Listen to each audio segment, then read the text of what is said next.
always follow, but I can't lose it.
Sim racers from around the globe, honoring a revolutionary era of open-wheel racing. With a beast not easily tamed, roaring around legendary circuits at breakneck speed. When engineers and drivers push boundaries, sometimes too far. When heroes muscled roaring beasts wheel to wheel around the hallowed ground. A time when the only driver aids were his 2 feet, the perfect combination of man, machine, and speed. Experience the competition and the glory of early 80s IndyCar action. The Lionheart Retro Series presented by Next Level Racing starts now.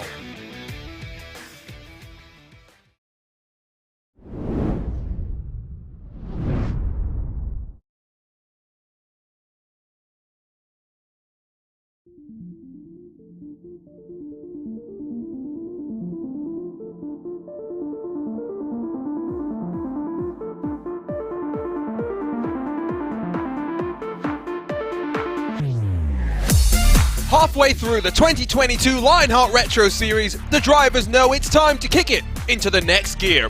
Just 2 drivers have been able to taste the joy of victory twice, but with 6 winners in 9 races, to call 2022 wild feels an understatement.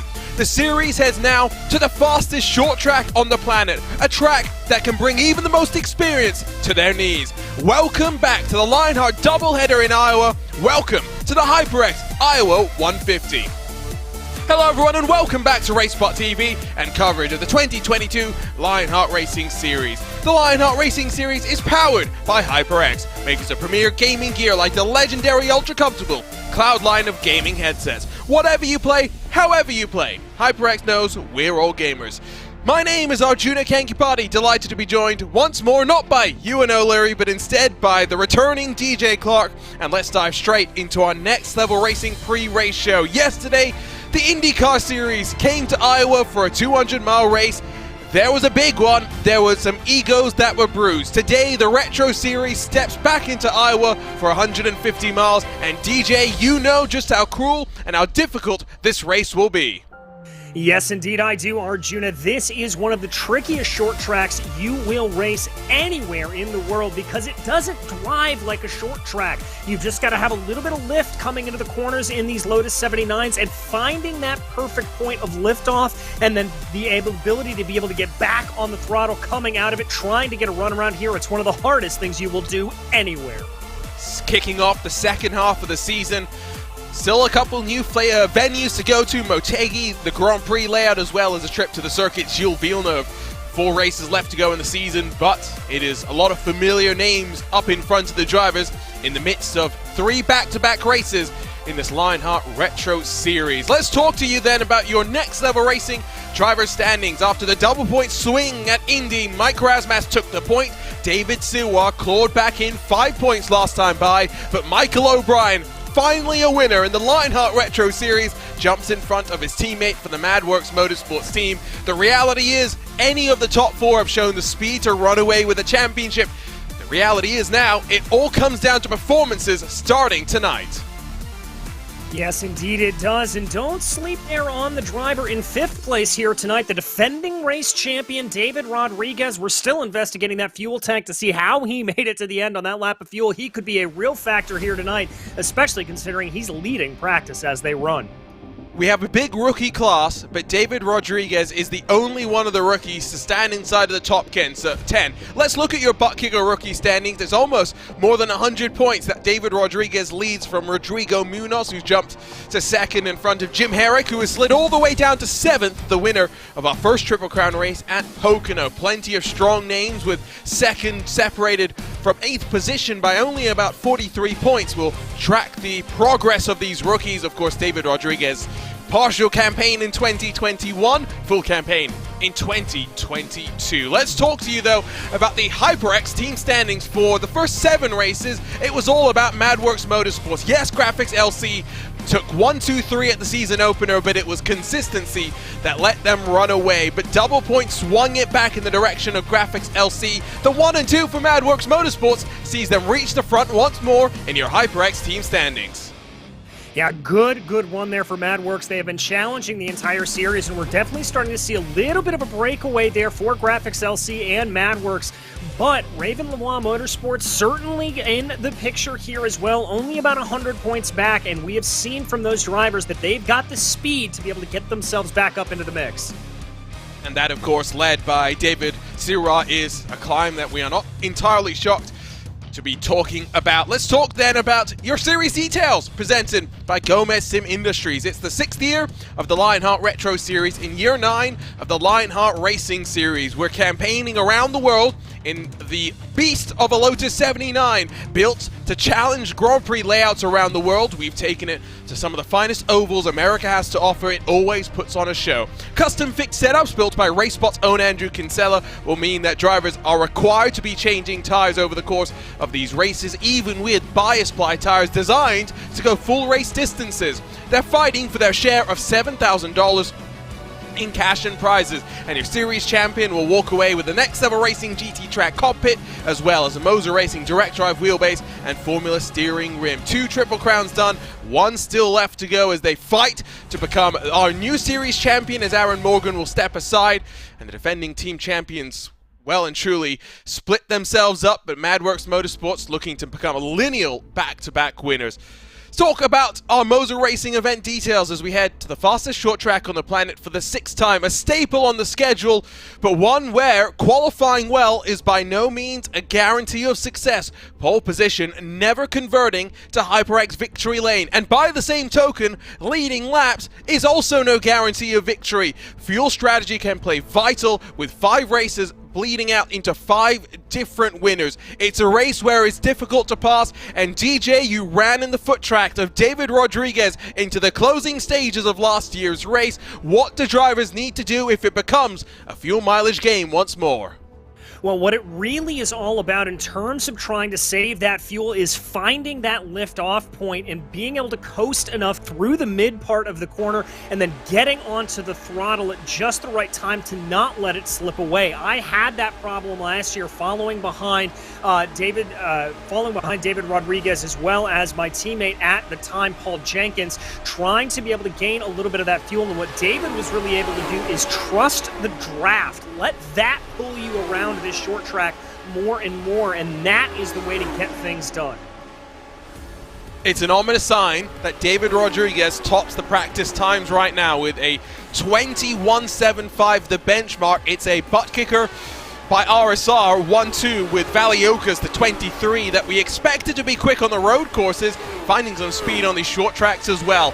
The transition from road course racer to oval specialist is a difficult one. There are some ovals that are easier than others. Indianapolis, for one example, drives very much like a road course. Iowa is not that same sort of an oval, but we saw it this past weekend, DJ, with drivers in the real world getting their first stab at the fastest short track on the planet. It is one where the best will rise to the top.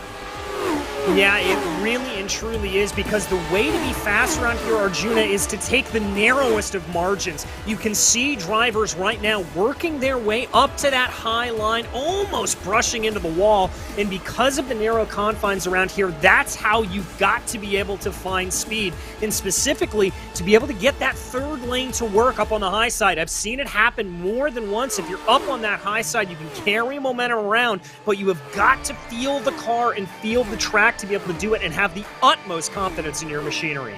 So 30 cars provisionally getting ready for qualifying with just over 60 seconds left in this practice session.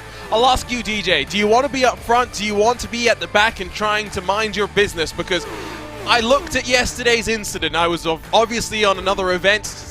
Very disappointing to be missing a couple of weeks in the Lionheart IndyCar Series, but a monumental shunt on the back straightaway as a couple of cars got tangled up and the oncoming rush of cars unable to get past without causing a traffic jam. Double-digit cars involved in the wreck. How do you navigate this track? How do you stay out of trouble? Well, the biggest thing you want to do is, if you're worried about running into any of those problems, you want to be running a little bit on the lower line here. That's going to give you more options as where to go, and you've got to bleed off more speed as you go down on the low line. So you're going to have a little bit more control of the car to be able to get it. But in terms of running up front or wanting to be in the back, Arjuna, I really think you want to be in the top 3 here today, specifically in second or third. You're going to be able to save fuel from that situation, and if this develops into a fuel-saving race, that's going to be absolutely crucial. But you want as minimal aero wash as you can around here. It is very, very deadly with just how quick these corners come at you. You can slide up the wall, and even just the briefest tag to that outside safer barrier is going to be enough to cause you real consternation. The sun continues to set as we get into the pressure cooker of a qualifying session. We'll be racing into the night. Will drivers wait and take advantage of cooling track conditions to go fast in qualifying? Will they elect to go as soon as they are able to? Lots of questions that are about to be answered. DJ wants to be up front. It means being fast in qualifying. If the tires are burning up as much as we're hearing they are, sometimes we expect that lap 2 in the oval qualifying sessions will be faster. I don't think that's a guarantee, DJ. I don't think it is either. We heard directly from Andrew Kinsella saying that you have got to take specifically a right front tire on every pit stop. Otherwise, this setup is not going to be suited to you at all. So I really think this first lap is going to be the money lap here. The car should be up to speed by the time you round out of turn 4, and you do not want to run the risk of setting a banker here early. You want to be going quick right from the downbeat. So 4 minutes left to go. And they're quick lap times, so by no means are we expecting last-second changes to the order. Razmas, a 25.62, the current benchmark, but we wait to see if we wind ourselves up further and further, at least trending in the direction that Razmas will improve as he ducks down low and finds 0.3 of a second. Taylor with a 21.78 will beat out Razmas for provisional pole. But the signs are there. Lap 2, the quick lap. Yes, they are. Tyler Groff now able to get his way up to the top of the charts with a 21.77. Showed as absolutely equal there with Matt Taylor. But the one thing I will say is that we've seen track temperatures cool down by about 1 degree Fahrenheit since the drop of the green flag here, and that could help those who waited a little bit. Valiokas to the line fast in practice.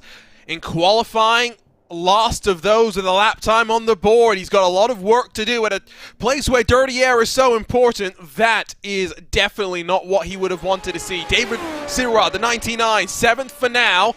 Not trending well as he peels down the back straightaway to practice a pit entry.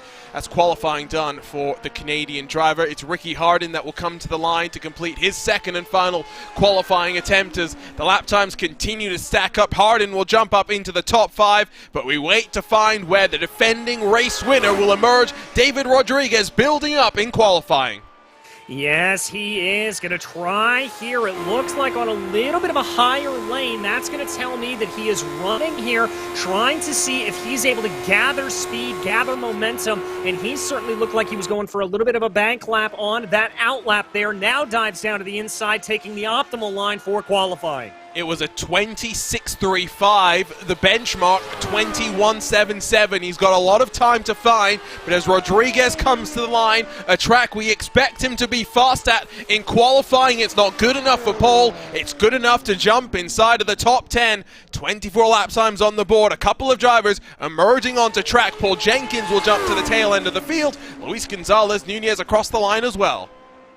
Yes, he will, and it looks like a lot of these drivers have had the same thought here, running on the high line for the first lap, getting as much momentum, as much speed as possible, and then diving down to that lower line. Jenkins is going to cross over the line here. Let's see if he's able to improve. Only good enough for 14th fastest. Luis Gonzalez Nunez, 21.730. That's a 1.5 seconds off the benchmark for the time being. Got a lot of ground to find, and again for pole position, the margins are tight. 1,000 splits first and second, 12,000 splits first from third. Tyler Groff on course to grab pole position. Luis Gonzalez Nunez to the top 5. Oh, that's a great lap there for Luis. Really able to put that car exactly where he needed to do. I got a little bit concerned at the aggressive turn down angle there coming out of turn 4. Really trying to drive that car downhill, but clearly it worked there for Gonzalez Nunez. Here comes Jim Herrick, has slid from 2nd to 7th in your butt kicker rookie standings, but your double points winner at Pocono might look for some speed here today. His teammate is up there inside of the top 10. For Jim Herrick, a 28.92 on lap number 1 will have enough time to complete the second of the lap times. And again, we talk about close margins. A 10th splits 12 cars. As it stands right now, the 40, the final car to put a lap time on the board. A 21.77 to beat. It's a 24.25. Herrick will be lining up back in 25th.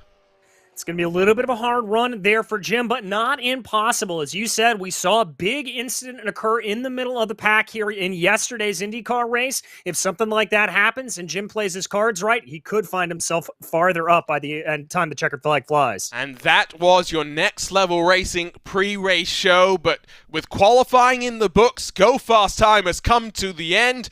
It's time to go racing for the HyperX Iowa 150. Let's not dally around too long. Let's go down to the starting grid here today.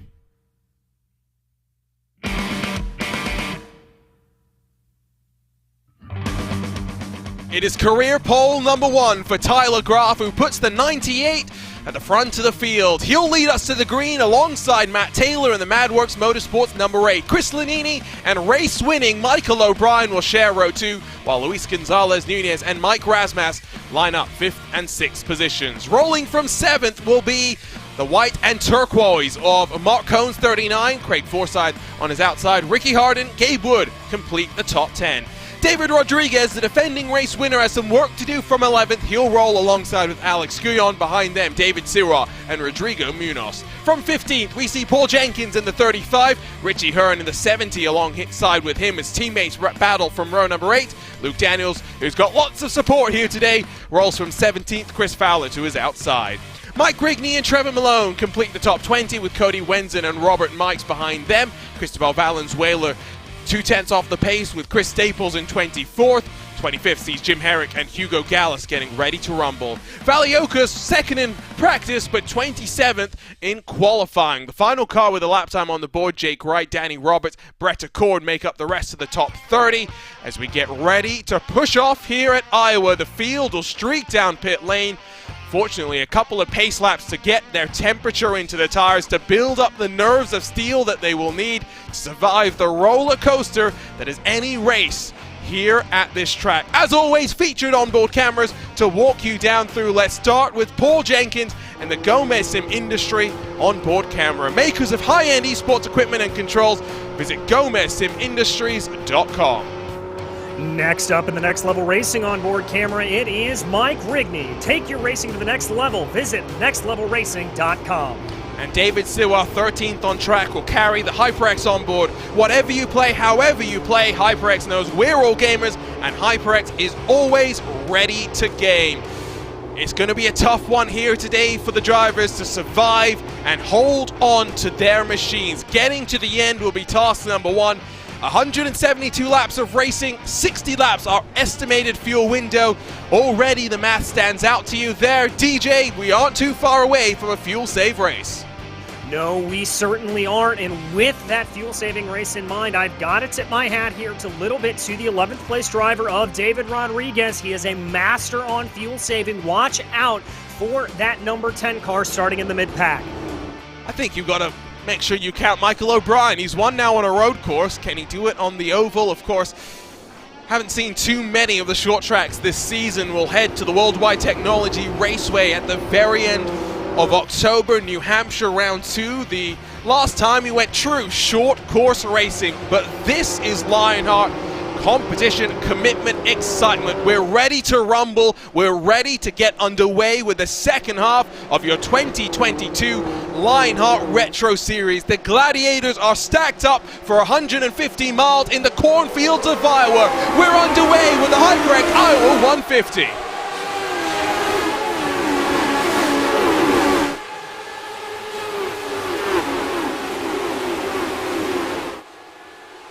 A good start from Tyler Graf, Chris Lanini, a bit of a bobble. We'll see Luis Gonzalez Nunez try and sweep around the outside, but all 30 cars get underway nice and tidily. Tyler Graf leads lap number 1. Yeah, he got a brilliant getaway there. Looks like he caught Matt Taylor just napping a little bit, but one of the things I'm noticing here early on, Arjuna, is that high lane off of the start looks very, very strong, and in fact, catching out a lot of drivers who are stuck down in the low lane. They look like they are exceptionally slow. The sun is up, it will continue to set, we will race into the night lights. Caution flies for the first time today. It only took 2 laps, a car has gone up and over. I believe that is Hugo Gallus, Chris Staples, Cody Wenzen, Danny Roberts, Cristobal Valenzuela. 5 or 6 cars mixed up as a big one gets us underway here today. Yes, it does, and we talked about just how difficult it is when you're traveling at these speeds. It's very, very easy to make a little bit of a bobble here. I couldn't tell there if that was a little bit of how you doing, but certainly a domino effect of an incident sending multiple cars around. Yeah, that's the aftermath of the incident.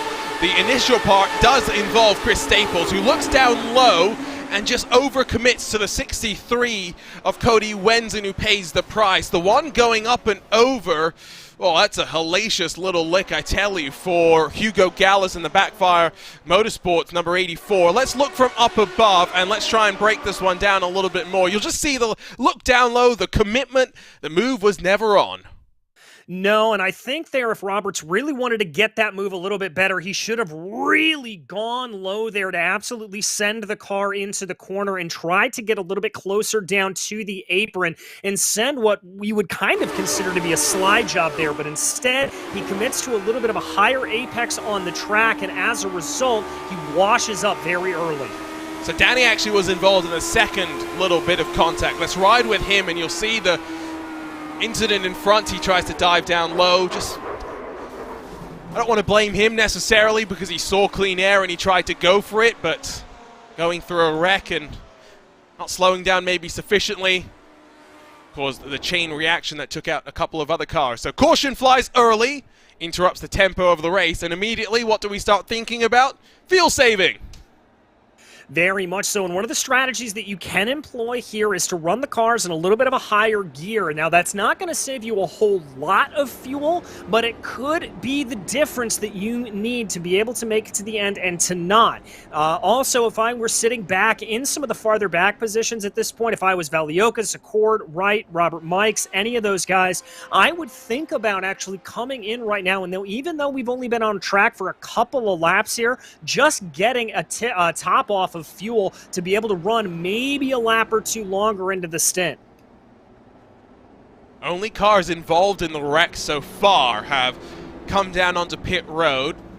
See if that changes this time by as the lights stay on the pace car. We have at least one more lap under pacing here at the fastest short track at on the planet, which feels decidedly more pedestrian when you have that pace car at the front of the field, halting the momentum down under 80 kilometers an hour. We mentioned that we're racing into the night lights. We didn't really talk about the weather conditions. It's cool. Despite that, the load on the tires is why we are talking about requiring a tire change every single pit stop cycle. As the lights come off on the pace car, we're racing next time by. Yes, we will, and it's going to be interesting to see here if Matt Taylor maybe tries to hug up a little bit closer behind Tyler Groff. Remember, Tyler able to get a great getaway going off of that initial start, and Taylor was on the back foot there a little bit, and so you're going to see a little bit of chest there, I think, shaking out between those top two. These restarts are going to be important with the amount of wake that these cars throw out and the impact of dirty air in the battle for the lead. These restarts an opportunity to catch your rivals napping and spring a surprise when the surprises aren't being expected. 6 laps will be in the books as the first caution will peel off in this race. We expect cautions at races like this. Hopefully not too many. Tyler Groff down low gets us underway. An interesting strategy on the restart, but it's helped Tyler Groff. If anything, shorter distance at slower speeds, work to treat. The 98 leads nice and comfortably to the back straight.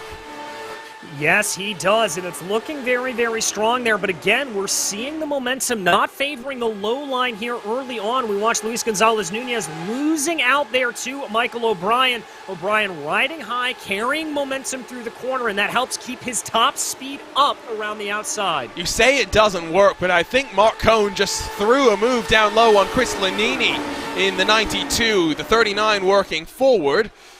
It's all about the give and take, I guess, and how hard you want to fight in these early stages. We want a nice long green flag run as Richie Hurd and Alex Guyon fight as well. Gabe Wood and Ricky Hardin sort themselves out on the entry to turn 1. Don't want to squabble for too much longer. At a track as short as this, of course, lap traffic will be a factor as Tyler Groff builds up a 0.7 of a second advantage at the front of the field. Of course, our mind starts to think about traffic. 9 seconds splits the front and the rear of the pack. Yes, it does. And when traffic comes along, it's going to be very interesting to see how that affects these lead drivers. Tyler here in particular, used to running in clean air. He's going to have to change his approach there a little bit as he works his way around when he gets some of that buffeting. And even if we've got some very courteous drivers there, you're still going to get affected by that aero wash. Right on board with the 39 of Mark Cohn, winner of 2 Triple Crown races in 2021. Got closer to that sweep of the Triple Crown races than I think many thought was possible unable to race at the season finale, unable to try and convert into the Triple Crown throne. Matt Taylor, now a full second almost back from Tyler Graff at the front of the field. It is a MadWorks Motorsports 2 and 3, building off the 1 and 2 that they had just a week ago. Things continue to look up after the downturn, momentary downturn that they had at the Indianapolis Motor Speedway. Michael O'Brien does seem to be struggling. He's fallen 7/10 off the back of his teammate. Luis Gonzalez Nunez is having one of the better starts to a race that he's had in a long time. He looks down low trying to fight for third. Yeah, and there you see a little bit of that comeback. Now, if I was sitting in Luis's shoes there, I would have tucked up behind in that draft a little bit earlier. Now, interesting, you see O'Brien not really liking that high side as much. He's going to go down low. Gonzalez Nunez changing his strategy there on the fly, driving where O'Brien isn't, trying to keep as much clean air on the front of that wing as possible going through the turns. See how the lines migrate as we work through the race, because how it starts will not be how it finishes. Of course, the track temperatures are going to change as the sun continues to drop, but track evolution will play its part as well as rubber continues to be thrown down onto the track surface. 15 laps now in the books.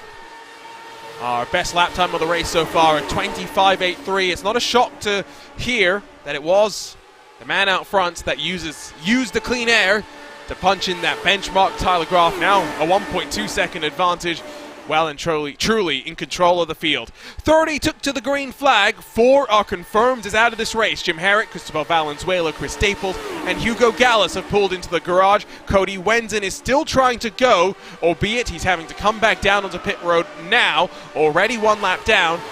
It'll be a difficult day for him. And as with all short tracks, DJ, sorry to cut you off, I just realized that when you come to pit lane under green here, you throw yourself into the danger zone. Oh, you very much do. You're going 2, maybe even 3 laps down here if you decide to come down pit lane. And so I think you really have to try to maximize. What? How does that even work? Rodrigo Munoz has embedded himself in the catch fencing, and the machine that has crashed on its side has also crashed as Chris Fowler's MadWorks Motorsports number 20 comes to a stop in pit lane as well. One of the more bizarre post-crash scenes that I think either DJ or myself has ever seen. I still don't know how you get involved there. They crashed on the start-finish straight. They did indeed. I wonder if that was a little bit of miscommunication there between the two. Let's watch and see here, as that is going to be them coming down, and I wonder here if there's a little bit of a Fowler comes up a bit, doesn't he? Yeah, he does. He really kind of does there, Arjuna. It's so slight, and you know that he doesn't mean for anything intentionally bad to come out of that one, but look from up above. You'll just see Chris Fowler. His car's on the middle of that seam for a moment, then it goes up right. Rodrigo Munoz, unaware of what's going on, he's the one that gets sent straight, and not just into the catch fencing, but into the barrier itself as well, while Fowler goes up and over. Not the first time that we've seen a car in strife today. At the front, some drama. Matt Taylor from second will peel down onto pit road. The majority of the field electing to stay out. Matt Taylor thinking about the strategy gamble. That's a bit of a gutsy call here from Matt, sacrificing that good amount of clean air that he has to come down pit lane, get more than likely some fresh rubber, specifically on that right front, as well as a top off of fuel. Now, I'm going to have to do some of the math here to see where that's going to shake him out in terms of strategy, but I think that may be an interesting call. He may be able to minimize here where other drivers are going to have to make a splash and dash at the end if we keep going on the cycle we are. Not even 20 laps in, already 2 cautions. The other thing we have to remember, DJ, is that you can do all of that planning, you can do all the mathematics to figure out this prime strategy, but if a caution flies at the wrong time, that strategy goes straight out the door. A couple more cars down to pit road, this time by Valiocas, Accord, Wenzen all coming in. Of course, Wenzen trying to get some damage replaced on his car. Mike Rigney also came down to pit road this time, last time by, with Matt Taylor. So there are a couple of cars thinking about the strategy. Yeah, Craig Forsyth as well, another one of those drivers that came down pit lane, and he is going to be actually the leader of all of those that have pitted. I'm not entirely sure there what happened to Matt Taylor, why he was a little bit slower than Craig and Mike Rigney, but that's going to see him back down in 21st here. It's true on pit lane, it's true on track as well. No in-car tools, no in-car assists, there's no limiter, there's no anti-roll bars or weight jackers for drivers to be playing around with and using to bring themselves back into control. Down to the two hands and to the 2 feet. So I confuse myself. It's Michael O'Brien's car that says crash on it. It's Chris Fowler's car that says cursed on the side of it. And you know what? After some of the luck that he's had these last couple of years, at least since Lionheart has been here on RaceSpotTV, I very much appreciate why he's got the cursed on the side of the car. As do I. Sometimes, Arjuna, when you're running in that position, you can have as good of a day as possible, and it is just down to bad luck that catches you out, and that's certainly something that we have seen there, in particular from Taylor.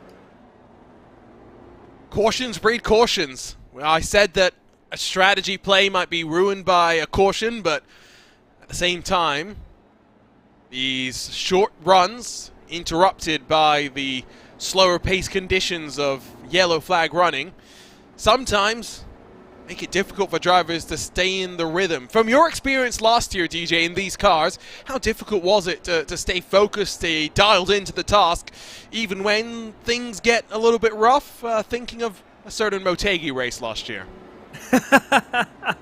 Well, you know, it is really, really difficult. And Motegi and Iowa, they kind of share a little bit of similarity in the way that you have to drive them, specifically going down into 3 and 4 at Motegi. You're looking at a little bit of a lift, a little bit of a tap of the brake going down there. So it's much like the way that you've got to go into the corners here at Iowa. And when you get those yellows that come out, it throws off that natural groove. And it'll take you a couple of laps to be able to get back into that rhythm again. But some of the absolute best drivers and the ones that you're going to see at the front, they are able to get right into it from the downbeat, and they will lose almost no time. Yeah, my experience from 2020 and the half season that I ran was I was not very good if we had a couple of cautions. Not only was I then fixated on strategy and the mistakes that I knew I was making, but I tend to get a little bit wound up. Again, Tyler Graf down low as we get back underway. Long caution periods will make it difficult, but Tyler Graf seems to have figured out what he wants to do on the restart. He gets us back underway. Michael O'Brien now up into second with Luis Gonzalez Nunez inside of the podium positions. Razmas and Cohn bring up the rest of the top 5. They fought side by side coming in towards turn 1 and 2. Ricky Hardin now looks though to fight with Chris Lanini. Oh, and he's going to carry that momentum there around the outside. A brilliant move. You saw Lanini try to be able to move up the track and cut off that momentum, but Hardin having absolutely none of it.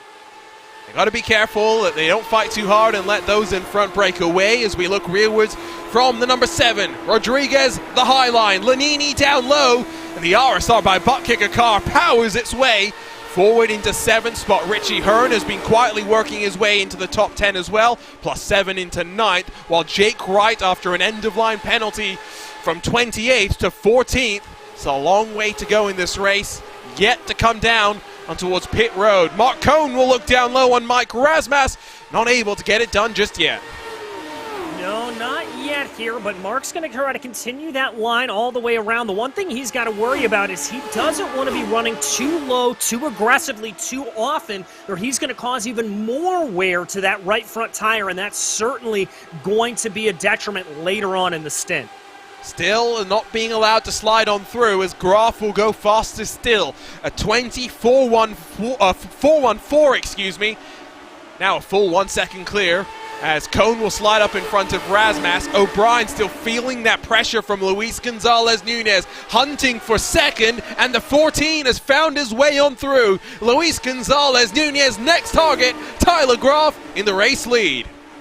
Well, he is going to have it all to do here. We haven't seen a single driver really be able to take the fight to Tyler here thus far in the course of the race. And Gonzalez Nunez, I've got to say, I'm very impressed with him here today. Not only are we seeing good high percentage moves being thrown by the number 14, but he just looks devilishly quick.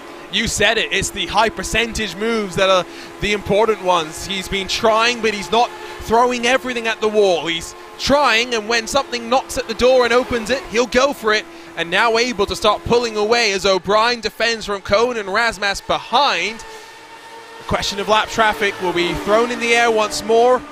23 cars left in the leading lap. Brett Accord in the divided by zero, number 51, is 9.5 seconds adrift from your race leader, so already half a lap down. Not long, potentially, from seeing that car becoming the first. And the leader has got to work his way through. Richie Hearn again looks down low on Chris Lanini. I'm enjoying that even though these cars are hypothetically almost halfway through a run, they're committed, they're still trying. Cohn looking low for third. Yeah, it's really, really impressive stuff there that you're able to see them really lean on the cars, and the big disparity in lines there. We're not seeing anybody necessarily try a middle line here. And of course, as soon as I say that, there we see we saw Lanini getting up onto a little bit of one there, but it looks like the way to go is the high lane or the super low lane. It's one of the two. We're not seeing a lot of movement there. That was a little bit sketchy. Cohn thought he had been able to execute O'Brien with the switcheroo, ducks back low once more, but through turn one, O'Brien unable to clear. Cohn with the outside now, with the purchase it affords you. Almost contact between the two of them. They fight for third. Nunez has sailed on through. Cohn unable to get it done. O'Brien hanging on with all he's got. Yeah, O'Brien does not want to give this position away at all, and I've got to say here, with the aggression we've seen early from Mark Cohn, it may not be the worst idea in the world for Michael O'Brien to back off a little bit. The only problem with that strategy is that he could allow himself to be a little bit freight trained by Rasmus Harden and Rodriguez behind him, and I think that's why we're seeing him fight so hard. They are throwing slider after slider. It's Cohn low again, and this time he commits to the slide job. O'Brien unable to get it done. Cohn defends down low on the run through the back straightaway. This time it's finally signed, sealed, and delivered. Mark Cohn back into the podium places. O'Brien down to fourth. All right, and now it's going to be interesting to see what O'Brien decides to do.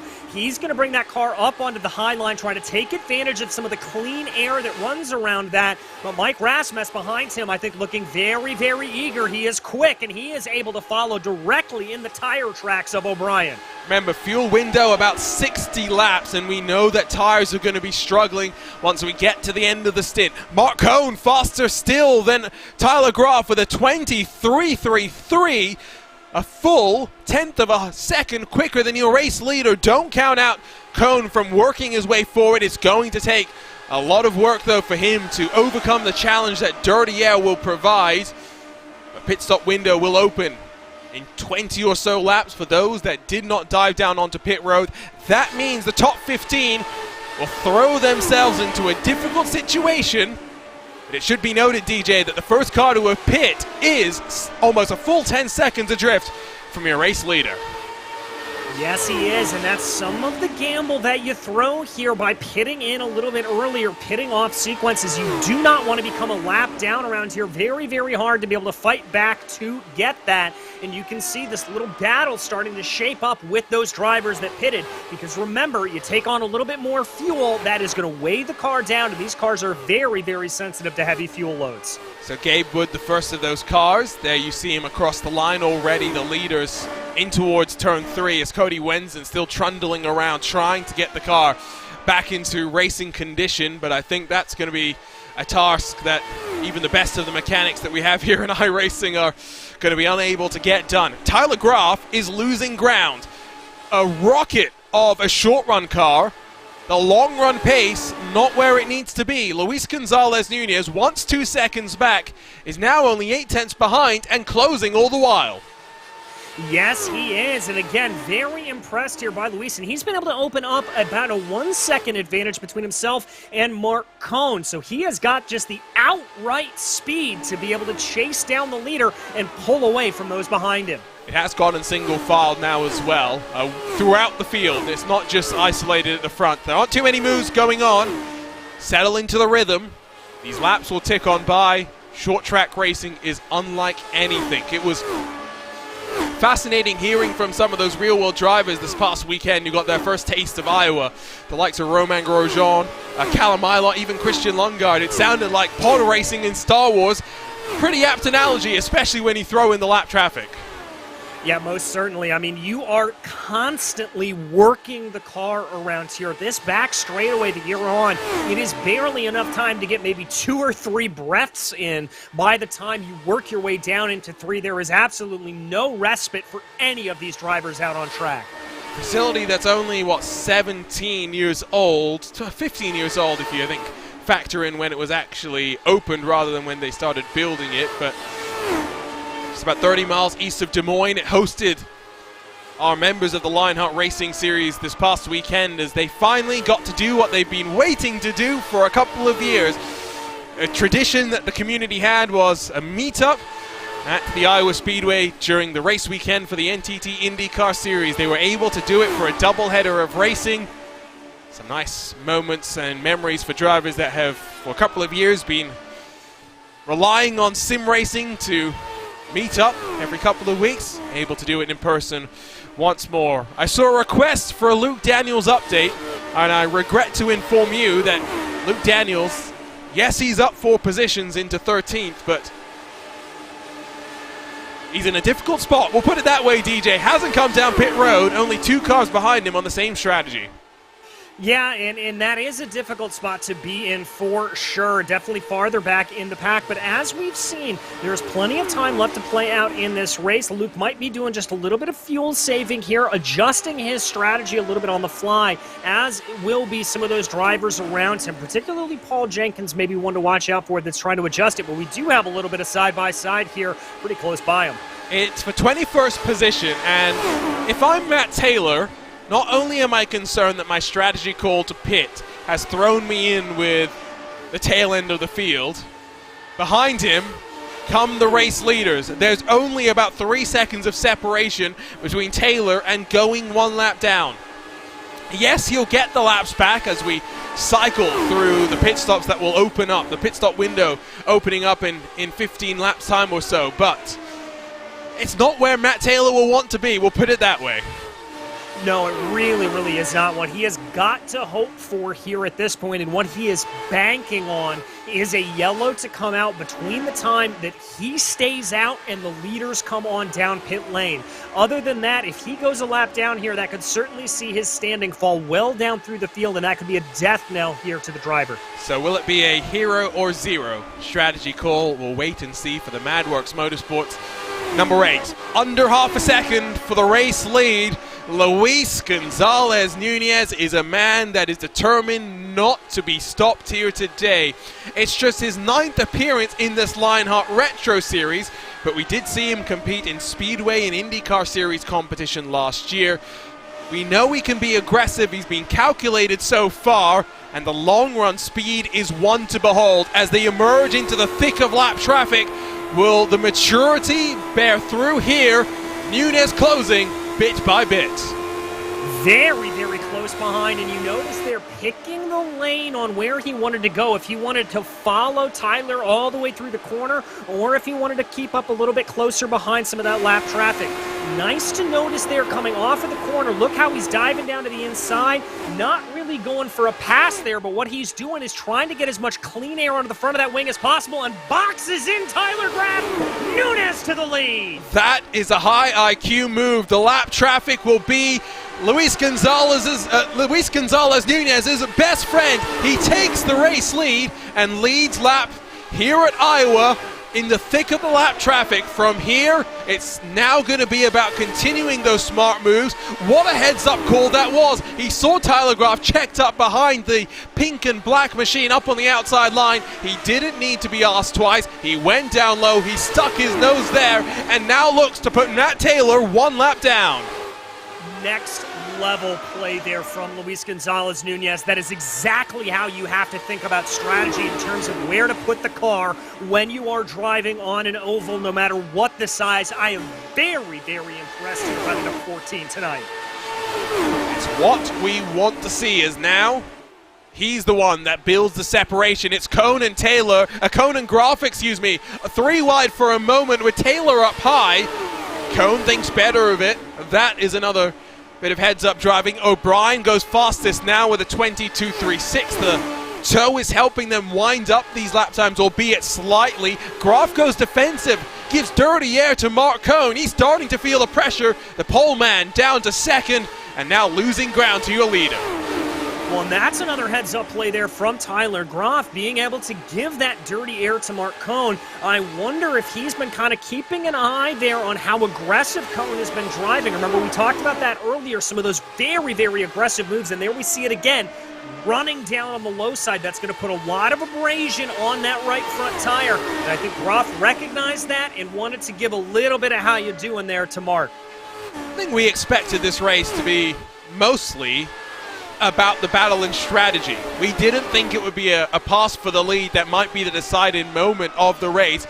Luis Gonzalez Nunez is making us eat those words. 62 laps, so we're through the fuel window for those that have not pitted. The 2 cautions will extend, but for how long? They are due to pit road in just a few laps time. What a performance it's been, but still a long way to go.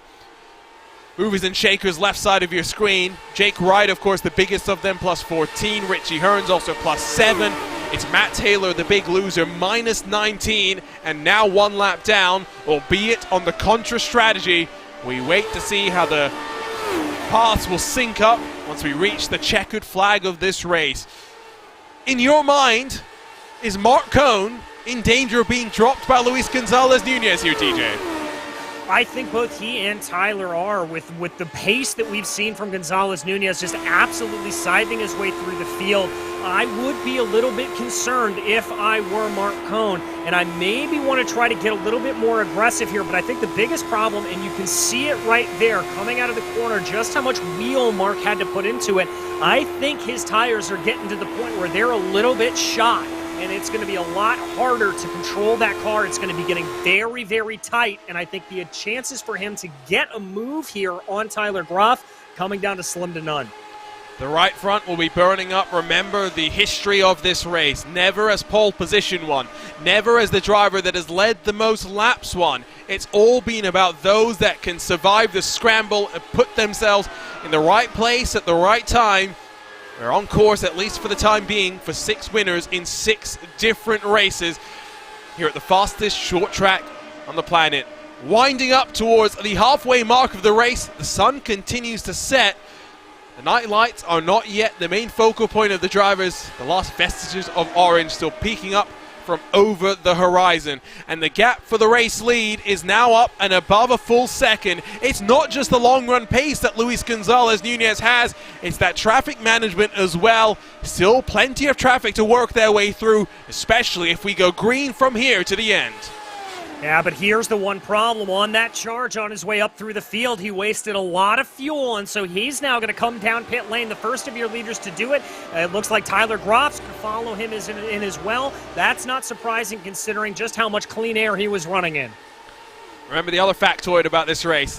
The driver that leads the most laps never wins. For Graf, and for Nunez, the ones that have been leading the tango, is the undercut going to work out? With fresh tires, going to be important, but lap times dropping as the fuel empties from these cars. We know they become rocket ships. Up on the jacks, they'll go. At the minimum, a right front tire getting thrown onto that car. As much fuel they will want to work through the next stage of the race. Nunez off nice and comfortably in front of Tyler Graf. Let's not forget, no pit road limiter. It's all about executing. Ricky Harden almost overcommitting to pit road.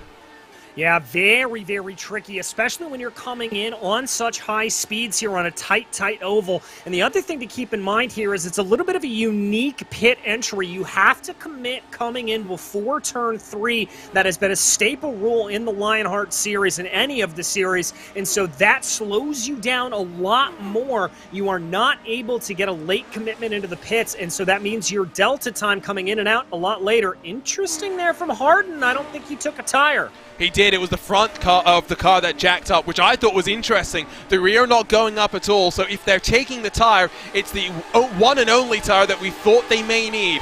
Race off a pit road, we'll see Luis Gonzalez Nunez jump in front of Mike Razmas, albeit by the slimmest of margins. Tyler Graft has been jumped by Razmas and Harden. It's not the undercut to be worried about, it's the overcut to be worried about. Mark Cohn will come off a pit road, and from third, almost will steal first, will battle for second. Razmas to the outside. Great strategy there from Mark Cohn. He's going to stick it down to that low line that we've seen him do multiple times, but momentum going to carry him around. He had to check himself up there. I've got to think that he was just a little bit squirrely coming off the corner, losing 3 positions as he ran.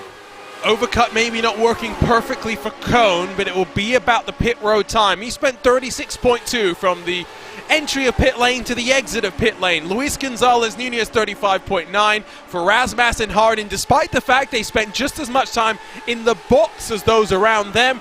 35.4, half a second gained just in pit road execution. Still waiting then for 7 to box. The 7 that came down in one of our 2 previous cautions. It's Gabe Wood that leads and puts Nunez and company in the danger zone.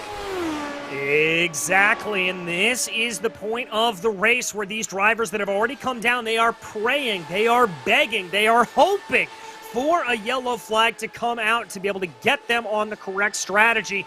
I've got to say, though, with as clean as we've seen this run up to this point, knock on wood, I think that they may be running out of luck here. Gabe Wood leading, knock on wood. There's a pun in there somewhere. You're watching RaceSpotTV and the start of the second half of the 2022 Lionheart Retro Series. It's devolved into a strategy race here in Iowa. At the fastest short track on the planet, it's Gabe Wood that leads with still just under 100 laps to go. The race to the checkered flag coming up next on RaceSpotTV.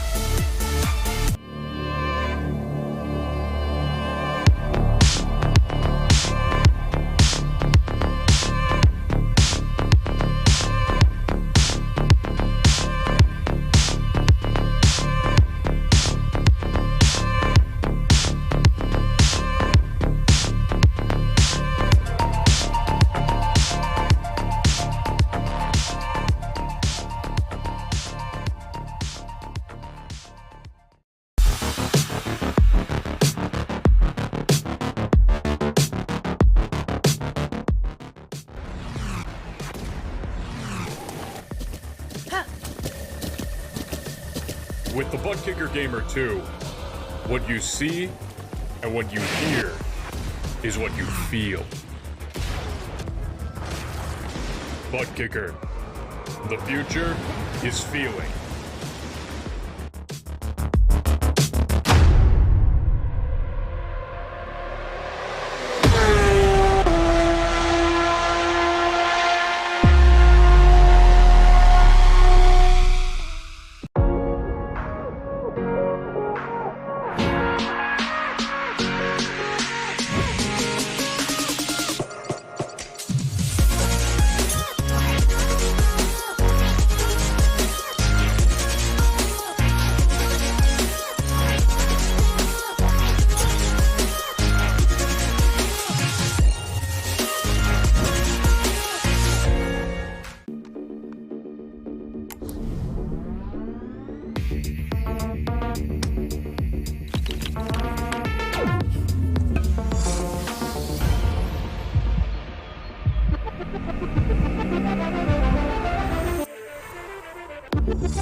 Welcome back to RaceSpotTV and the second half of your 2022 Lionheart Retro Series. We've headed into the cornfields of Iowa for the HyperX Iowa 150 live for the Lionheart Retro Series and round number 10. Welcome back.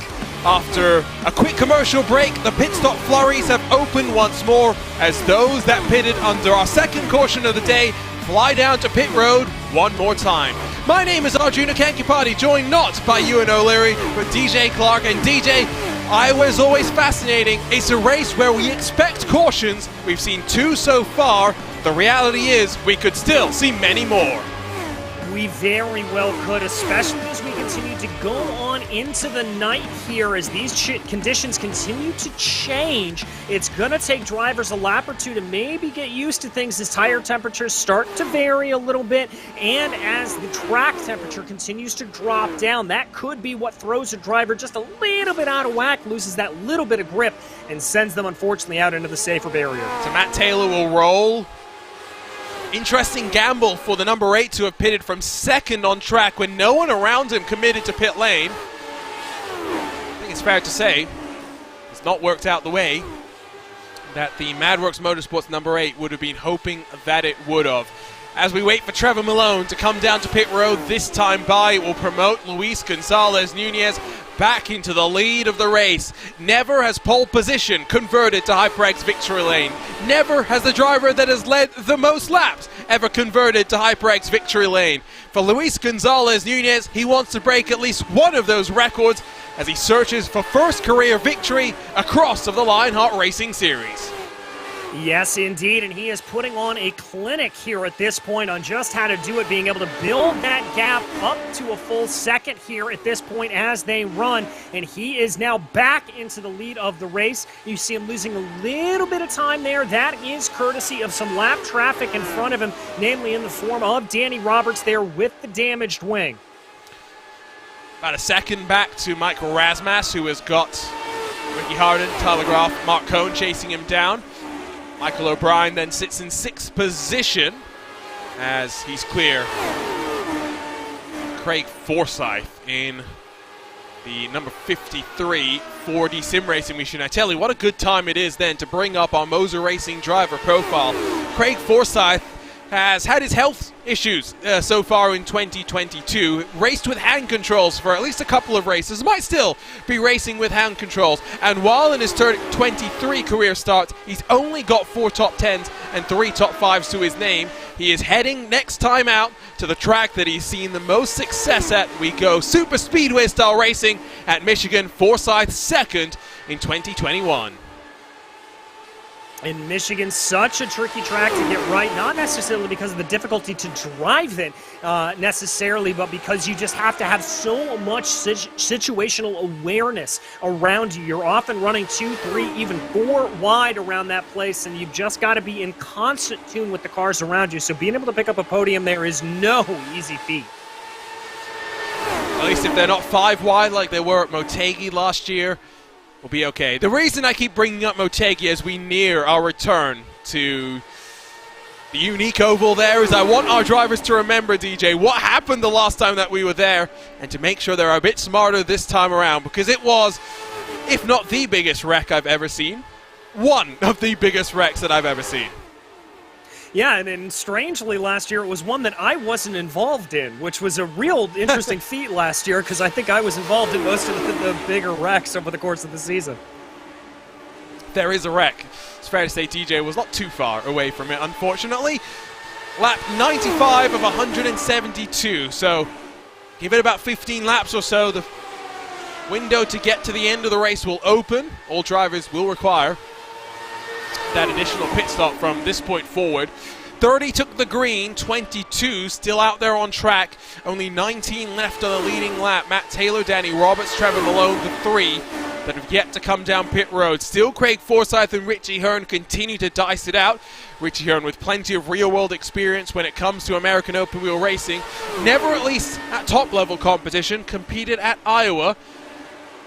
He knows all about these sort of tracks. He's committed down low. Behind them is Valiokas, quick in practice. Not so quick in qualifying, but he's inside of the top 10. What a drive it's been so far for the number 23. Yes, it really has been, and I believe he's got the mark of our highest mover up to this point. Now senses a little bit of an opportunity, throws it down to the inside there of Richie Hearn. I love that side-by-side. You can really see the momentum that builds on that high line there in Arjuna. That is the difference between running those lines. Running down low, it's the shortest point from A to B, but you've got to lift off the throttle a lot more. You're able to run fuller throttle there up on that high line, carry more momentum, and if you time it just right, it'll keep you ahead by the time you get to that back straightaway. Behind these guys, Robert Knight, Guyon, Lanini, Wood starting to close. Wood is doing quite well, although lost some ground to Valiokas on the pit stop strategy. Valiokas pitted 14 laps ago. He's done remarkably well, looking good with Craig Forsyth as well on slightly fresher stints as we work through the course of the race. Still the 70-23, trying to figure it out as they fight at the front of the field. Ricky Harden has lost, 1.3, 1.4 seconds to Mike Razmas, who is trying to push forward. The championship leader, I think it's fair to say, faltered in the closing stages of 2021. Led the championship halfway through and then for a couple of races after that, but it was Matt Taylor and Aaron Morgan that stamped their authority on the season. This year, Razmas has been impervious to pressure in some ways, DJ. What a run it was at Indy for him as well, winning not just comfortably, but by a margin. He was also the first to go twice to victory lane in 2022.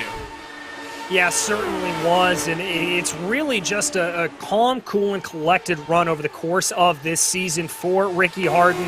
It's been very, very good to see just what he is able to pull out here, and it's been impressive for sure. It's all now just about the concentration and the utilization of the drop peaks as they come. We don't talk too much about that, but 18 rounds of the championships, you're allowed to drop the lowest 2 points scores. So if you miss 2 races, there are your drop weeks. It doesn't get any easier than that. It allows for flexibility over the course of a championship that runs from the start of March to the midway point of December. So drivers need to be keeping that in mind as we do get closer and closer to the end of the season, when our numerous awards, our championships, will very much start to play themselves out. And like Nunez was able to do to Tyler Graf in the late stage of the first into the race, Mike Razmas has hunted down your race leader. The gap for the lead under 0.8 of a second. Yeah, he's certainly starting to pull in a little bit more, and I think part of that is coming from some lap traffic that they've been encountering. Now, the good news here for Luis Gonzalez Nunez is the fact that he's got about 3 seconds, let's call it, up the road until he gets into the like of Paul Jenkins, David Sirois, and Mike Rigney. But for Rasmus, he's got to dispatch Matt Taylor before he's able to get there, so we're going to have to see what shakes itself out here. Only about 0.6 of a second separating those two. Definitely trying to close in and make sure that gap doesn't get too big again between himself and the leader. This track is just under 0.9 miles, 0.875. It is all around banked in the corners between 12 to 14 degrees of progressive banking.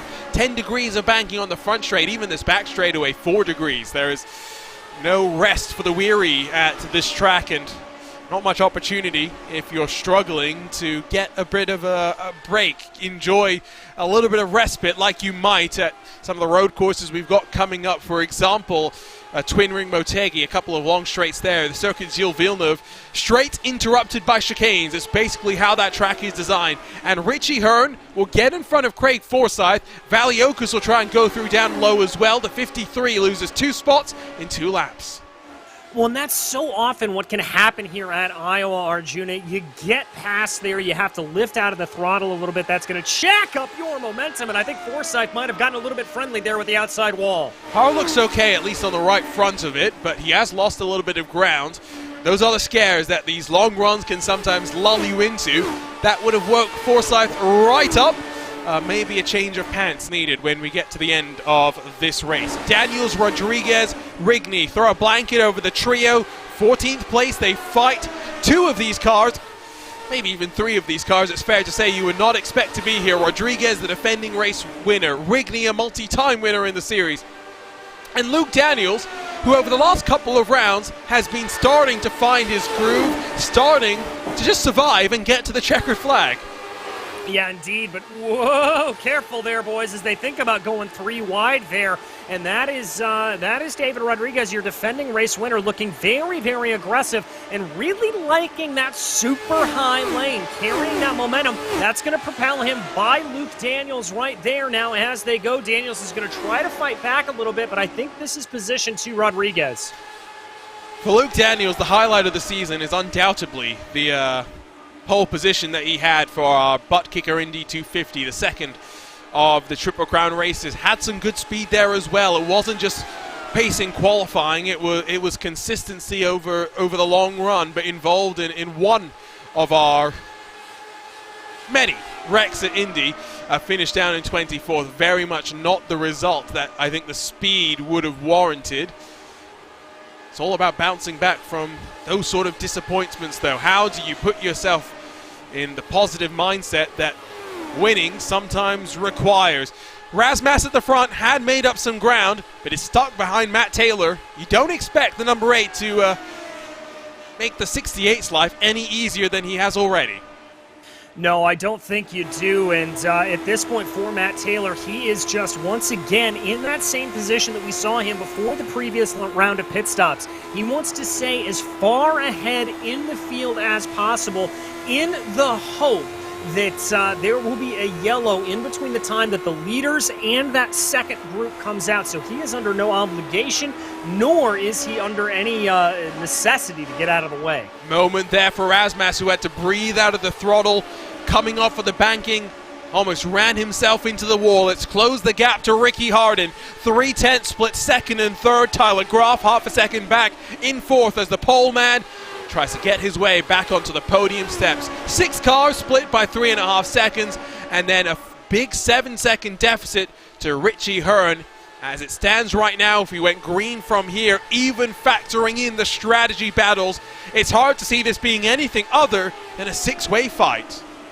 Yeah, I've got to agree with you there. If we stay green, the only thing that's really going to throw a little bit of a lug wrench into all of that is going to be a yellow. Now, the crucial thing is because we are only about, let's call it 50 or so laps until the finish, if we do see a yellow at this point, drivers will be able to come on in and make it to the end of the race. I think everyone pits if you have a caution at this point. Even the ones who pitted after the initial flurry are halfway through the run, 35 laps and counting, as Tyler Groff will come down and commit to pit entry. He will be the first to blink. We saw the undercut having mixed success. It didn't look as though one strategy was any better than the other. It's all about pit stop execution. Groff nice and tidy onto pit lane. Yeah, I have to agree with you there, Arjuna. It is just about execution with the long pit entry here, like we talked about a little bit earlier. It is very, very important that you've got to nail it. Little bit of a problem there potentially for Luis Gonzalez-Nunez trying to get around Paul Jenkins and Luke Daniels right now.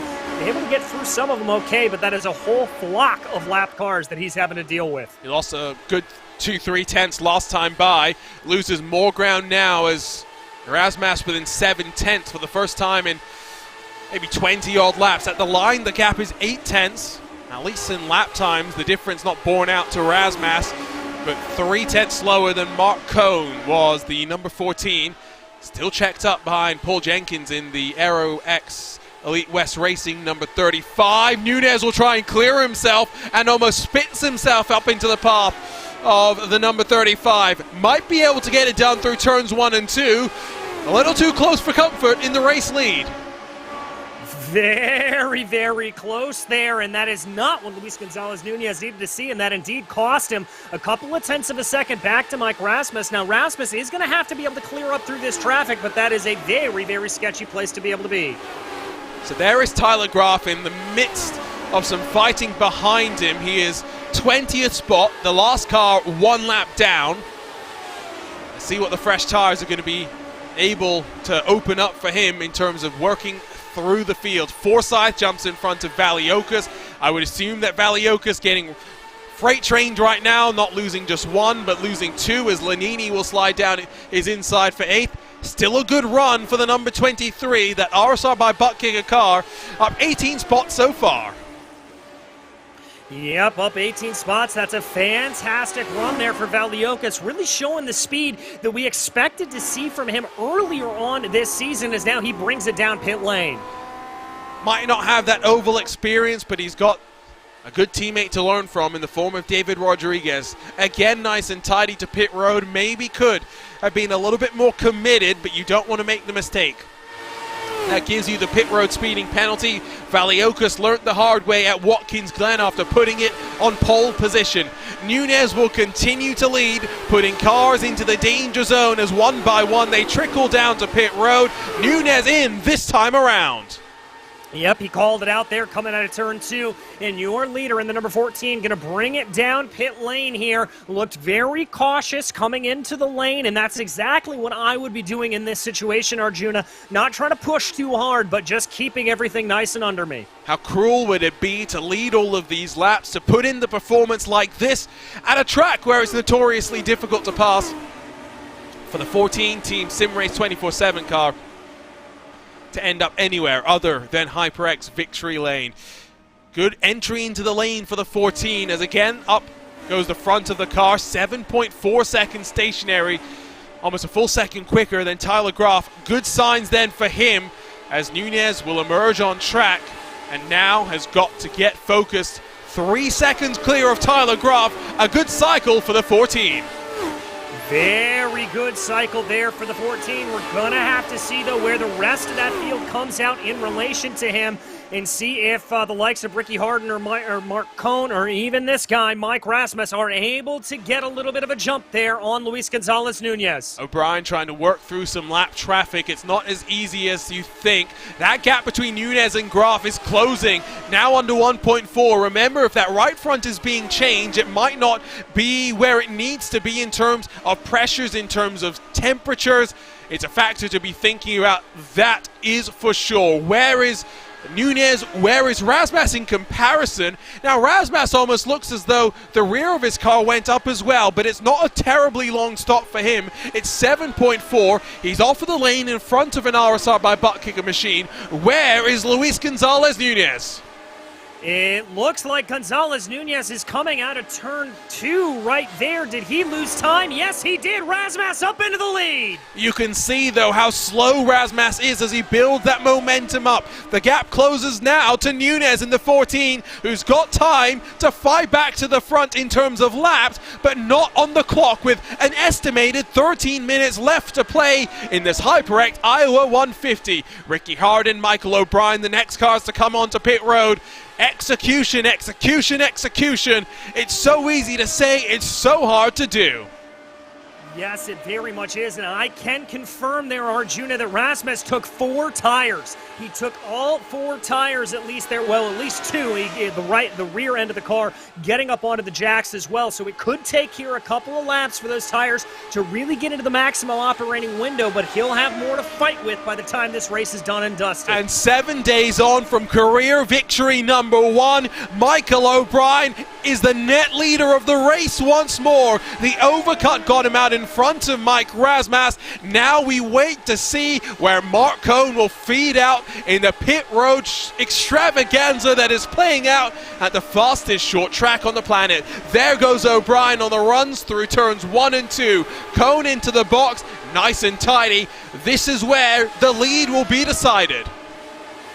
I don't think Cohn is taking tires. It doesn't look like Mark Cohn is taking tires, and he's long. He's long in the box. Now, has he sped? Has Mark Cohn had a speeding penalty that will put to bed his chances of victory? My assumption is yes. We can confirm a penalty for speeding in pit lane. Mark Cohn makes the mistake no driver wants to make.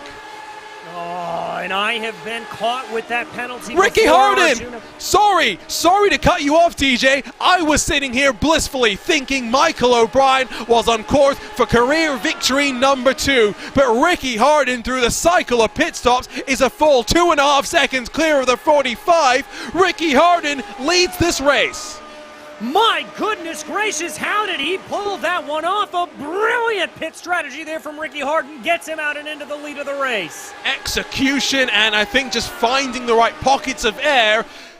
Ricky Harden has this race in the palm of his hands. He is the final car on the lead lap as Craig Forsyth will come down to pit road. If we stay green from here, it's going to be hard to displace Ricky Harden from taking career victory number 2 as he searches for the way into HyperX victory lane. Closing on 30 laps to go. Almost 5 cars left yet to come down to pit road. Well, and Arjuna, look at that gap between Harden and O'Brien there. It's almost upwards of 2.5 seconds. Massive, massive stuff here for the number 7. Traffic is really not being friendly to the New Zealander. This 45 car, both lanes in front of him blocked with nowhere to go. The 34 is down low.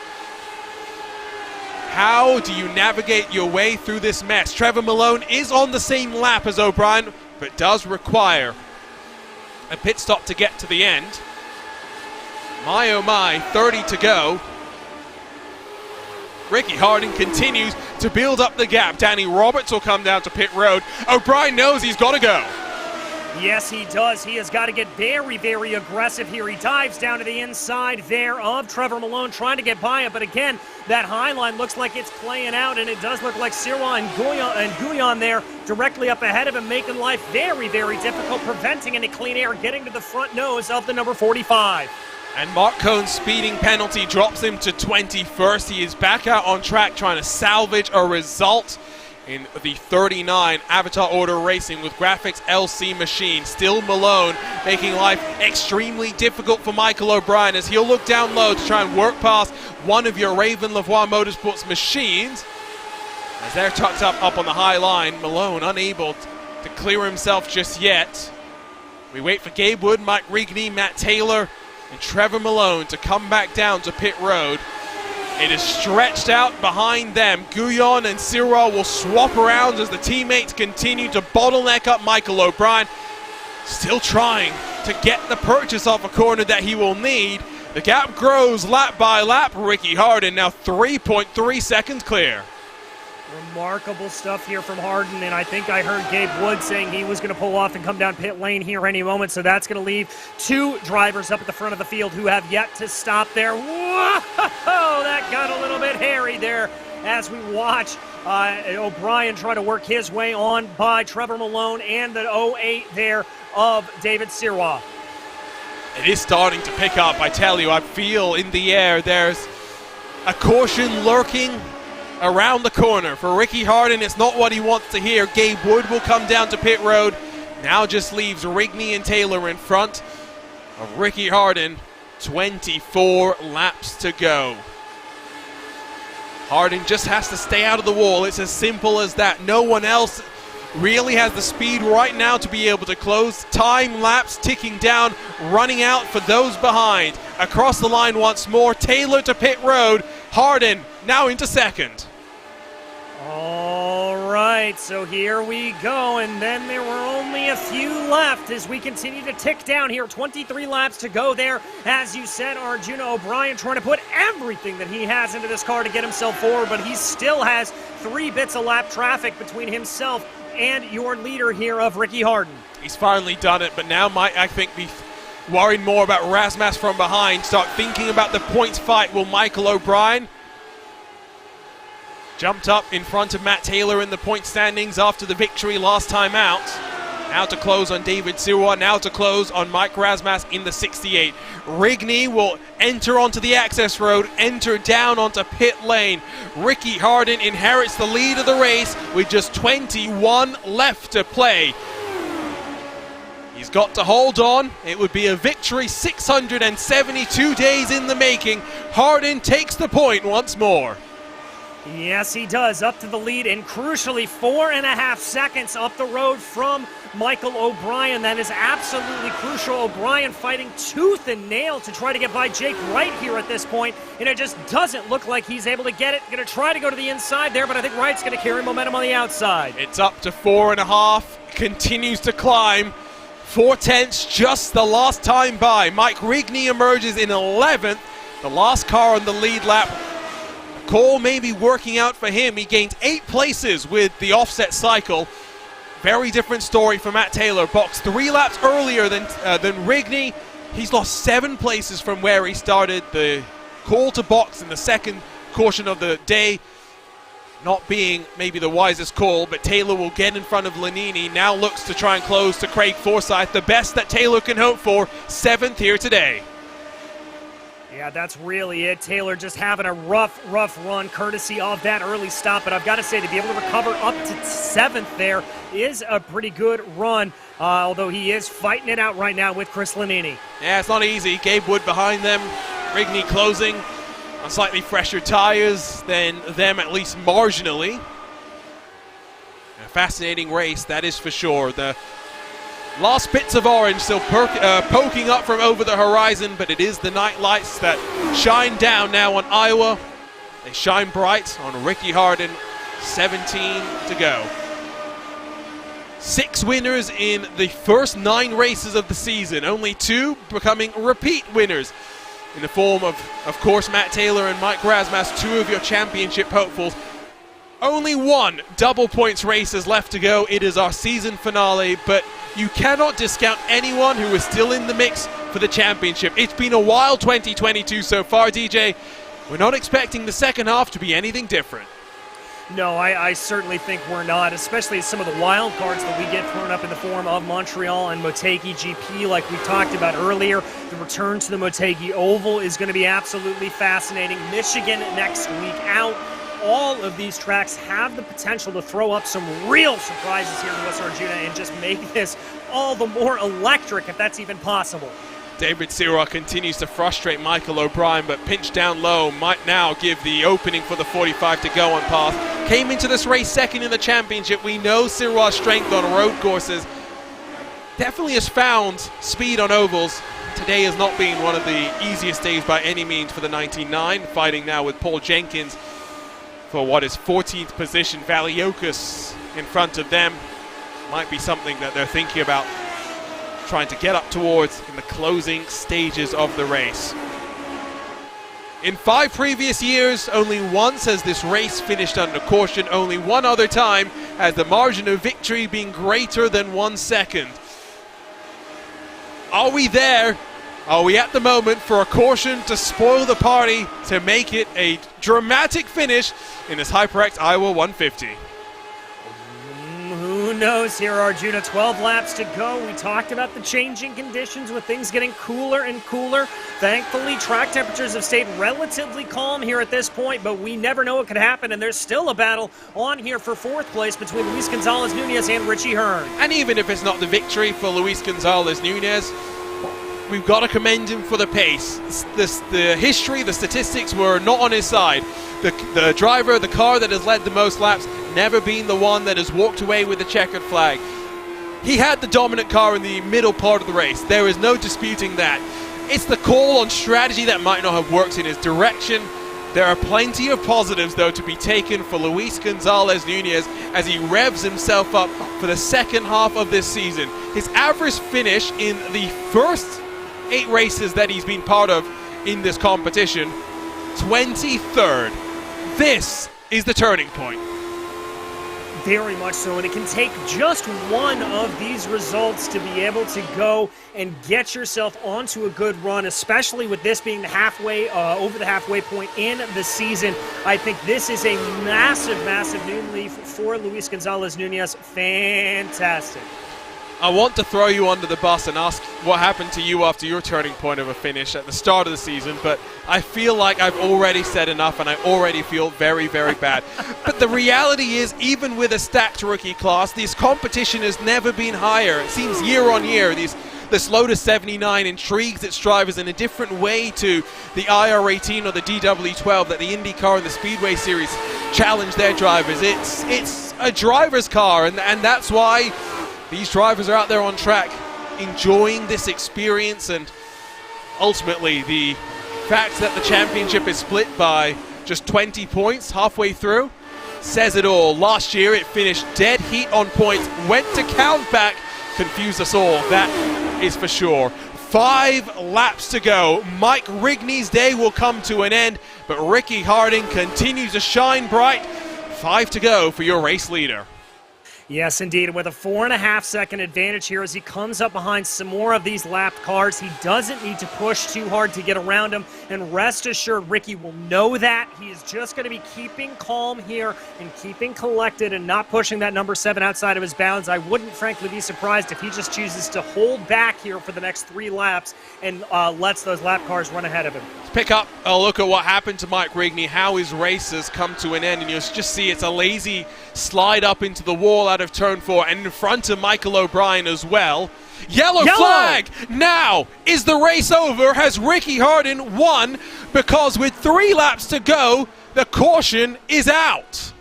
Matt Taylor is on pit lane. I'm not sure if that's related, but my word, what a finish to this race. What a finish indeed, and yes, this is going to be it. They're going to pick up the white flag next time by. This is it. Ricky Harden has won it. 672 days in the making. It's not how Ricky Harden would have wanted to win. He wanted the 5+ second margin. No matter how it comes, though, victory is victory. Ricky Harden will walk away the winner of the HyperX Iowa 150. I don't even know what brought out the caution. I'm not entirely sure either there. I heard some chatter over the radio talking about it, but I don't know what exactly brought it out here, Arjuna. We'll see if we can get word from pit lane as to why the caution is flown. I am honestly completely befuddled and lost for words. The yellow flag exchanged for a white now is across the line. 1 lap to go. It will be at a slow, dull trot for these Lotus 79s. Now, the only thing that we can think and postulate that it might be is Matt Taylor making a mistake on pit road entry. But for that to be the deciding caution that finished this race off, I'd be shocked. I would be as well. That doesn't look like necessarily what it was. This one may just be a question mark that we never get an answer to. It's the type of questions that we don't like to have, but for the second time in the 6 races of the Lionheart Retro Series here in the cornfields of Iowa, this race ends under caution.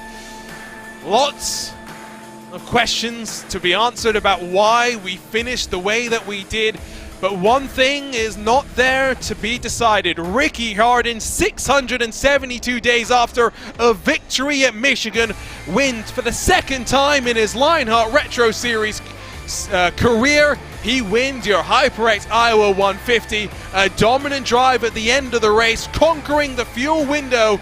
Ricky Harden, a winner once more.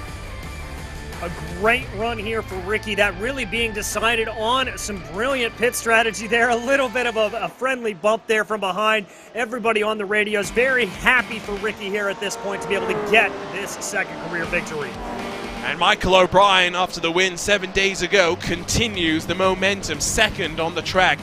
I see some questioning the incident that we saw with Mike Rigney. That was not the cause of the caution. That happened a good 30+ seconds, maybe even a full minute before the caution flew. We will try and figure this out. One thing that doesn't need to be figured out is who's going to HyperX victory lane, who's doing some donuts here on the front straight of the Iowa Speedway as Ricky Harden celebrates the winner of the HyperX Iowa 150. Confusion up here in the booth, but jubilation for the number 7. An average finish coming into this race of 12th. But the victory will get good points on the board, momentum on the side of Ricky Harden to kick off the back half of the 2022 Lionheart Retro Series. What a race it was as the Polish victory laps go on. Let's not dally around, let's run you down through our SimRace 24/7 unofficial race results. Ricky Harden 1.7 clear in a caution-ended race of Michael O'Brien in the MadWorks Motorsports at number 45. Mike Rasmussen will come across the line on the podium, building up more and more confidence and momentum for the championship leader. A great day for Luis Gonzalez Nunez. He finishes in front of Richie Hearn for top 5 finishes for the both of them. Tyler Graf from pole position down to 6th, but the pace was there in qualifying. What was missing in the race? That's what Tyler will figure out before we go in 7 days' time. Gabriel Wood, Craig Forsyth, Chris Lanini, and defending race winner David Rodriguez complete the top 10. Behind them, Marius Valiokas, Jake Wright, David Sirwa, Alex Guyon, Luke Daniels, Paul Jenkins, and Danny Roberts. The field of cars 1 lap down, 2 laps down. Trevor Malone, Mark Cohn, and Matt Taylor through the top 20. Mike Rigney, our final car, I want to say finishing, but at least involved in an incident to the closing stages. Robert Mike, Brett Accord, and Cody Wenzen. The first of our entries in the retirees with Rodrigo Munoz, Chris Fowler, Jim Herrick, Hugo Gallus, Cristobal Valenzuela, and Chris Staples. The top 30. What a day it was. Attrition played its factor. The best rose to the top. Ricky Hardin wins after 150 miles of tough racing. That leads us then into our Lionheart HyperX post-race show, because the Lionheart Racing Series is powered by HyperX, makers of premier gaming gear like the legendary ultra-comfortable Cloud line of gaming headsets. Whatever you play, however you play, HyperX knows we're all gamers. For more information on HyperX products, visit hyperx.com. And waiting for us, jubilant in HyperX victory lane, let's bring into the booth Ricky Hardin, who is just getting the technical issues worked out right now. Ricky, do we have a copy? Yes, sir. Sure do. You sound like you're a happy man. It's been a couple of years since your last victory at Michigan. A rather chaotic way to finish the race, but you were dominant in the closing stages. The strategy worked a treat. Absolutely, 100%. And really, I mean, we practiced it last night. Shared it with the rest of the Raven guys that were here, which was just the Lavoie guys, and it worked perfectly. We just took a tire on that first stop, didn't take it on the second, short fueled it on the second, and I guess some other guys had problems on pit road, so that contributed to helping us out. But man, it feels good to finally get back in victory lane after that drought last year. I thought maybe we had our best shot at Michigan and California coming up, but I'll take it here. You came into this race just over 100 points off of the championship leader. And yes, Mike Rasmussen has finished in third, continued to build up good points, but halfway through the season, you can never say someone is out of the championship picture. Recap the first half of the season for us. Talk to us about what the second half needs to bring for you to be in the championship fight. Well, I mean, we need a lot more runs like this. Missed the race at the Hungaroring, and that set us back a little bit, but honestly, I don't think that would have been one of my best tracks. The road courses are always pretty mediocre for me, so I don't look for good runs there, but I need to get out of all of them with solid top 10 finishes. And then when we go to the ovals, I need wins, and then I think we can close that gap. But Mike Rasmussen is a tough customer. I mean, that guy is always up front, whether it's a road course or an oval. He's really good. So I'm going to say we had 2 cautions today, because I'm not counting the third caution that we had at the very end. Is it a surprise when you get the fast cautions at the start of the race, but then you get the long green flag run all the way to the end? How does that play into the mindset when you're thinking about strategy? Honestly, I was surprised that we had the early cautions. The way that the race, the practices had gone, and the way that the car was driving, I didn't expect a lot of cautions.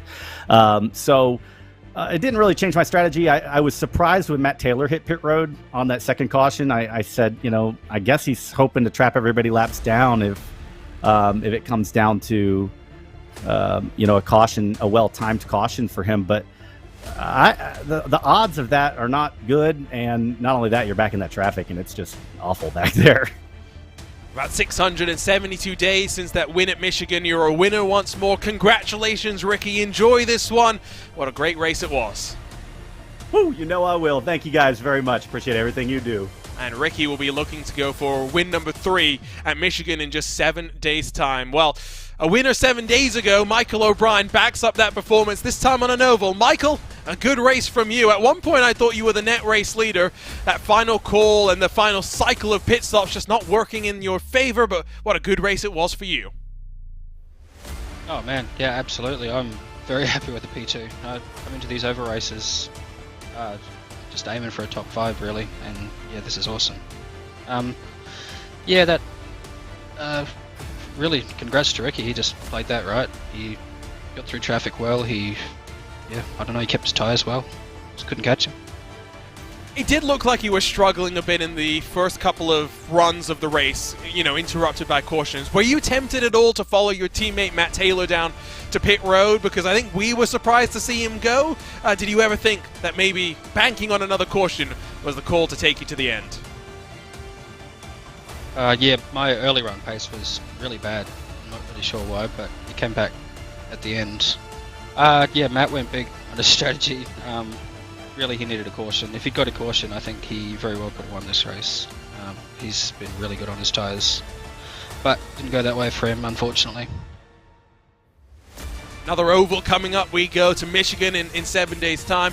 Back-to-back races are always good, but there's no more of a contrast than the short track of Iowa to the speedway-style racing of Michigan. How comfortable are you in the more packed sort of races that we have? I don't mind them too. I know a lot of guys don't really enjoy them very much. I don't mind them too much. They're bad because it's always just a roll of the dice sometimes, but yeah, it sort of brings the fast guys towards me, so I like that. We'll see how Michigan plays out then for that 45 car. Congratulations, Michael. More good podiums on the board for you here today. Awesome. Thanks, guys. Michael O'Brien, what a drive it was a week ago. Second here today, but not gaining as much ground on the championship leader of Mike Rasmussen as he would have wanted to. Rasmussen brings up the tail end of the podium. Great day for you, Mike. Inside of the top 6 in qualifying, worked your way forward. Talk to us about your race. Talk to us about how it went. Yeah, it was all about qualifying, and I didn't have a lap. I didn't practice too much qualifying, so I kind of expected to start near the back and kind of ride around, but just surprised myself with that qualifying lap. Yeah, the end, I don't know, strategy was difficult to decide on which tires to take, how many tires. I guess I took, what did I take? Fronts the first stop, and I think the second stop I took all 4, and it was too many tires because I came out of the pits and it felt like the car was broken. It was so slow. I think if I had taken 2, I may have gotten to stay ahead of Michael there, maybe held on, but I'm not sure. And I was also saving fuel at the end. The whole last run, I just took the bare minimum amount of fuel. And it's weird because, like, you know, if I hadn't done that, I think maybe Luis and some of them may have gotten by me out of the pits with the extra time in the pits. So I'm just not sure how my fuel strategy ended up with a 3rd place, but I'm happy about it. Definitely happy with that, and it's been a great team race, this race, with I think we got Chris and Tyler up in the top 10 as well. As you look forward to Michigan in a week's time, how is your mindset as the championship leader? Are you feeling like you want to be aggressive at a race that's prone for chaos? Are you thinking more about being reserved, laying back and picking up the pieces once they all fall as in front of you? What's the mindset? How are you feeling about the championship? Yeah, all season I've thought of myself as being a little bit more aggressive than I was last season, and I'm still pretty reserved, I think, if you compare my style with some of the other drivers. And sometimes it's good, sometimes it doesn't work out. Lately it's been going pretty well, so I think I'm going to keep going with my current philosophy, and which is mostly, you know, just have fun, and I kind of like messing around with strategy. Matt Taylor really surprised me tonight with his strategy call, and I think if it was the right circumstances, he could have came out on top there. So kind of bummed for him with that strategy, but yeah, we're just gonna try to have fun at Michigan. He's having fun, and he's having fun on top of the championship. Congratulations on the podium, Mike. We'll see you at Michigan in a week's time. Thank you. Always good to talk to our podium after the race to get their thoughts, to get the insight behind the helmet as drivers wind themselves up for the second half of the season. Racing into the night lights, it was the chaos at the end of the race that we'll be talking about for a while. Ricky Harden, a very, very deserving winner. But DJ Clark, next time out, it couldn't get more different. Yes, we're still turning left, but we go to Michigan. We go to the high banks of the Michigan International Speedway, a track fraught with danger, a track that will promote exciting racing for all to see. It most certainly will, Arjuna. We talked about 3, maybe even 4 wide. It's going to be a pack race, which is a different style of racing entirely. Requires a lot of patience, a lot of commitment if you want to get that move done, and most of all, it requires a steady hand on the wheel. You don't want to be too aggressive making moves around there. And we might still be talking about the tire strategy in a week's time on August 4th as we kick off the month of August and a couple of very important races. 3 weeks of back-to-back racing then start to splinter up as drivers focus in on the run to the end of the championship. Here's a look at that next level racing schedule. A couple of weeks off before we head to the streets of Long Beach, then over to the land of the rising sun and a double header at Twin Ring Motegi. Circuit Gilles Villeneuve will greet us in the third week of October before a trip down to the Worldwide Technology Raceway in the shadow of the Gateway Arch, and then November 10th, a trip to America's National Park of Speed. There aren't many better tracks in the world, but that's a full month separated from our season finale. DJ, when you looked at these gaps last year, what went through your minds as you focused race by race?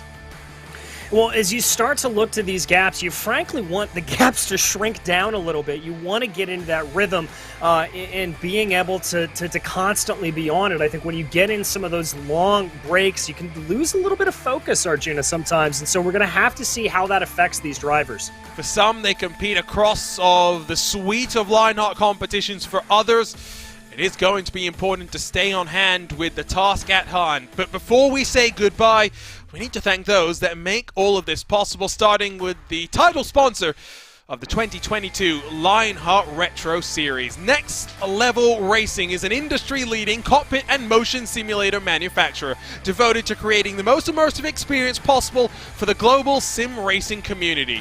Take your racing to the next level and visit nextlevelracing.com. The Lionheart Racing Series is powered by HyperX, makers of premier gaming gear like the legendary ultra-comfortable Cloud line of gaming headsets. Whatever you play, however you play, HyperX knows we're all gamers. For more information on HyperX products, visit hyperx.com. Also want to thank Butt Kicker. You're passionate about sim racing, but it always feels a little flat compared to the feeling of driving a real car. Now you can feel what it's actually like to drive a race car. Butt Kicker haptic hardware and software are easy to install and lets you feel every bump in the track, slip of your tire, and engine redline. The tactile feedback is so accurate and realistic, you'll be driving faster and having more fun than ever before. Moser Racing is revolutionizing sim racing with the development of industry-leading hardware and software products like their R9 direct drive wheelbase and GS steering wheel. Featuring zero-delay wireless technology and made from high-end materials, Moser Racing delivers the precision you need to reach victory lane. Finally, Gomez Sim Industries are makers of high-end esports equipment and controls. Precision built using nothing but the best materials available today. Passion and handmade craftsmanship drive each made to order, creating a driving experience like no other. Visit GomezSimIndustries.com. And it's not just them, but so many more that make this happen. To learn more about the partners of the Lionheart Racing Series, or to find out more about the 3 competitions the sanctioning body puts on, head over to LionheartRacingSeries.com or go to social media to stay connected with everything going on inside of the virtual paddock. What a run it's been. The run will continue. 3 back-to-back weeks of racing action will see the Lionheart Retro Series and its Lotus 79s head to the rolling hills of Michigan in 7 days' time. Today, Ricky Hardin stamps his name into the history books once more as a winner. The doubleheader of Iowa has presented challenges and chaos to the drivers across of the Lionheart Racing Series. Yesterday, the IR18s and the Indy cars took to Iowa. Chaos descended. The big one ensued. Today, as the Retro Series got underway with the HyperX Iowa 150, 2 early cautions stagnated the momentum in the early stages. Ricky Hardin stood tall to be counted under the bright night lights. We'll see you in a week's time for our next race in this Lionheart Retro Series, the Gomez Sim Industries Michigan 200, presented by Butt Kicker. On behalf of everyone at RaceSpotTV and for my co-commentator in the returning DJ Clark, my name is Arjuna Kankipati, bidding you farewell for now, but we'll be back from Michigan in 7 days' time. We bid you farewell. We congratulate Mike Razmas. We'll see you next time on RaceSpotTV for the 2022 Lionheart Retro Series.